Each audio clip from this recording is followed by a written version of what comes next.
Hi, bonjour à toutes et à tous et bienvenue pour un nouveau cours d'anglais. Aujourd'hui, nous allons nous concentrer sur les prépositions de lieu ou en anglais Prepositions of Places. Alors, si ce mot ne vous dit rien et si vous le trouvez barbare, je vous invite à rester avec moi pour en savoir plus.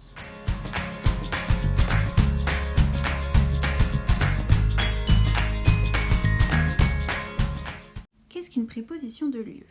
Une préposition de lieu sert à situer un objet, un animal, une personne dans l'espace. En français, il en existe de nombreuses, telles que à, dans, sur, au-dessus, dessous. En anglais, on va en utiliser 10 principales. Elles vont nous servir principalement à répondre à des questions pour situer des objets. Par exemple, where is plus nom singulier, where is the bag, où le sac se trouve-t-il, où est le sac.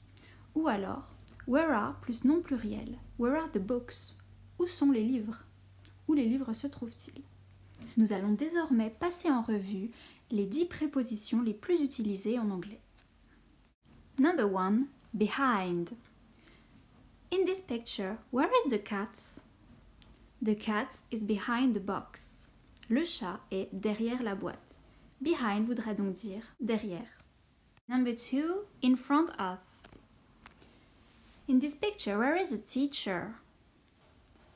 The teacher is in front of the board. Le professeur se trouve devant le tableau. Vous l'aurez donc compris, in front of signifie devant. 3. On. Where is the cat? The cat is on the table.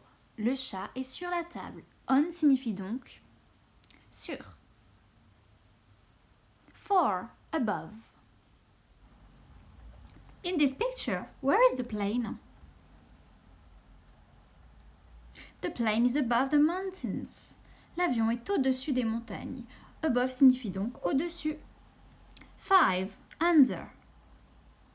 Where is the rabbit? The rabbit is under the table. Il est sous la table. 6. Between. Where is the giraffe? The giraffe is between the chair and the table. La girafe se trouve entre la chaise et la table. Between veut donc dire, à votre avis? Eh oui, c'est entre. 7. Opposites. In the picture, where is the green owl? The green owl is opposite the blue owl, qui signifie que la chouette verte est à l'opposé de la chouette bleue, ou alors elle est en face de la chouette bleue. Number 8. Next to. Where is the rat? The rat is next to the box. Il est à côté de la boîte. Number 9. In. In the picture, where is the dog? The dog is in the box. Il est dans la boîte.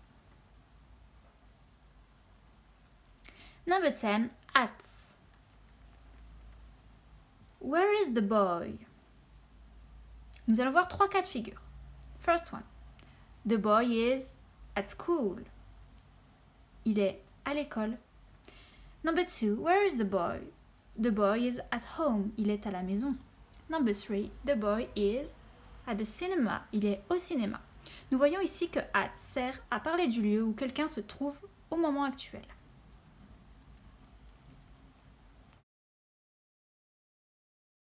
Voilà, on a désormais fait le tour des 10 prépositions les plus utilisées en anglais. Maintenant, je vais vous demander de les répéter. Vous êtes prêts?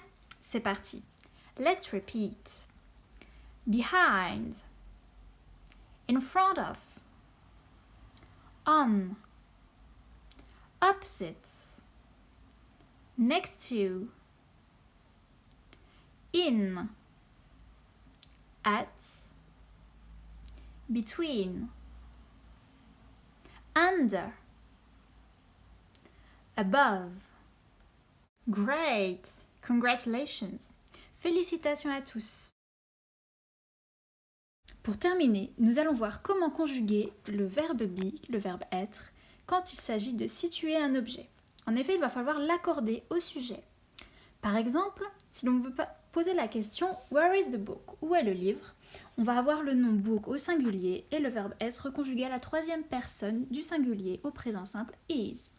Where is the book? La réponse sera donc le livre, the book, est, is, sur, on, la table, the table. Le livre est sur la table. Donc nous voyons donc qu'il n'y a pas de S à book et que is est au singulier. Maintenant, si on parle au pluriel et qu'on pose la question pour plusieurs livres, where are the books? The books prend le S du pluriel et nous avons le verbe être conjugué à la troisième personne du pluriel are, ce qui donnera en réponse pour dire que les livres sont sous le bureau. Les livres, the books, avec un S, sont, are, sous le bureau, under, et le bureau, the desk. Voilà, vous savez désormais tout sur les prépositions de lieu et c'est déjà la fin de cette vidéo. Je vous remercie de l'avoir regardée et n'hésitez pas à souscrire à la chaîne pour être informé des nouvelles leçons postées. D'ici là, je vous dis à très bientôt. Have a nice day. Bye.